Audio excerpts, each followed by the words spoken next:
ভাবুন তো, যে চুল নিয়ে এতদিন ফুটবল দুনিয়ায় এত আলোচনা, সেই বিখ্যাত লম্বা চুলই হঠাৎ কেটে ফেললেন আর্লিং হালান্ড। হালান্ডের নতুন লুক দেখে এখন ভক্তদের মনে একটাই প্রশ্ন, কেন চুল কাটলেন তিনি? বিশ্বকাপের পর থেকেই নাকি হালান্ডের মাথায় চুল কাটার চিন্তা ছিল, কিন্তু তখন সময়ের অভাবে সেটা করা হয়নি। এবার নতুন মৌসুম শুরুর আগে শেষ পর্যন্ত সেই সিদ্ধান্তই নিয়ে ফেললেন ম্যানচেস্টার সিটির এই গোল মেশিন। হালান্ডের কাছে এটা শুধু একটা চুল কাটা নয়, বরং নতুন মৌসুমকে নতুনভাবে শুরু করার একটা অংশ। তাই লম্বা চুলের বদলে এবার একেবারে ছোট চুলে দেখা গেল তাকে।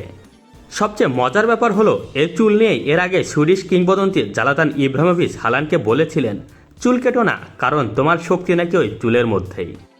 হালান্ডও তখন সেই কথাটা বেশ মজা করেই নিয়েছিলেন, কিন্তু এবার তিনি সেই শক্তির চুলই কেটে ফেললেন। হালান্ডের নতুন লুক দেখে জালাতানও মজা করে জানতে চেয়েছেন, কোনো বাজিতে হেরে কি চুল কাটতে হয়েছে নাকি তাকে। অবশ্য হালান্ডের নিজের বক্তব্য অনুযায়ী এর পেছনে কোনো রহস্য বা কারণ নেই। বিশ্বকাপের পর থেকে চুল কাটার ইচ্ছা ছিল, আর নতুন মৌসুমে নতুন লুক দিয়ে শুরু করতে তিনি এই পরিবর্তন করেছেন।